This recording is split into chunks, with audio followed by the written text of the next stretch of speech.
impact of what all of these folks are saying, where we stand right now. Danielle Dimartino Booth joins us, the former Dallas Fed advisor. We got Rebecca Walser with us, Walser Wealth Management CEO.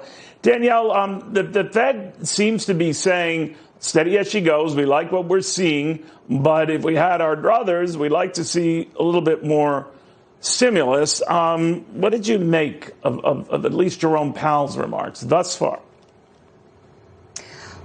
Jerome Powell was asked pointedly, would you consider repurposing the Main Street lending program that had been for loans of a much higher level down to $100,000 or less? We're truly talking about loans to mom and pop companies to stay in business. And he said that he would think that he would need a whole different program in order to launch something like that. I think the message here that people need to understand is that the Fed is able to get people into homes. They've got mortgage rates at record low levels. So if you've got a job, then you can certainly get a mortgage. The Fed is able to help big business. The Fed is able to, the transmission mechanism into the stock market, the Fed's ability to help the 55% of Americans who own stocks. That's intact. But I think the Feds and Powell and other Fed officials, they're all over the calendar this week. They're pleading for more fiscal stimulus is a tacit acknowledgement that the Fed's ability to fulfill its second mandate of maximizing employment falls short of people at the lower end of the income spectrum. And that's truly problematic given the persistence and permanence of the employment that we're seeing set into this economy. In fact, Powell mentioned today he was concerned about people losing their homes in the coming months. Rebecca, I always wonder, and it's easy to sort of judge this after the fact. There's no way of knowing what things would have been like if not for all the fiscal stimulus, to say nothing of all the monetary stimulus, which actually eclipses the fiscal stimulus in sheer trillions of dollars, I guess. Where do you think we'd be without that?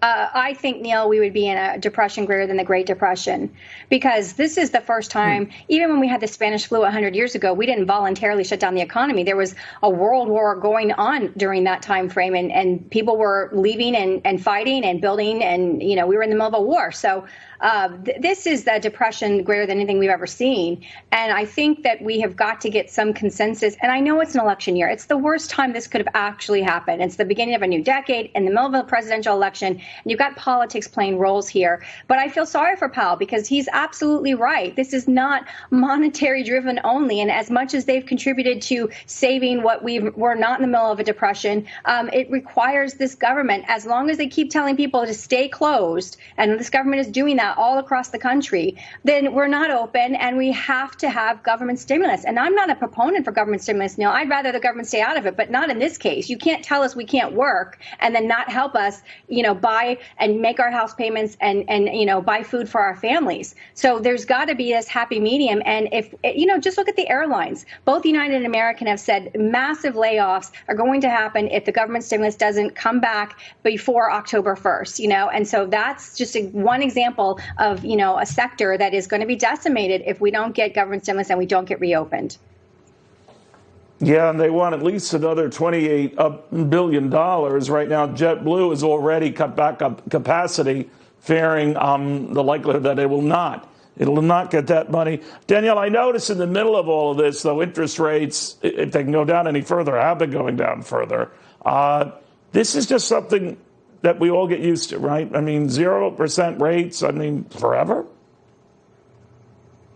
Well, that is the question. And Fed officials, starting with last week's Fed announcement, Fed officials have been trying to say that it's going to be years. You don't need to plan on anything, look out on your calendar to 2024. We're going to stay low. But the problem, Neil, is that it's a recognition of the fact that we're not going to have kind of any dynamism in our economy, the ability to pull out of this, the innovation, the entrepreneurship.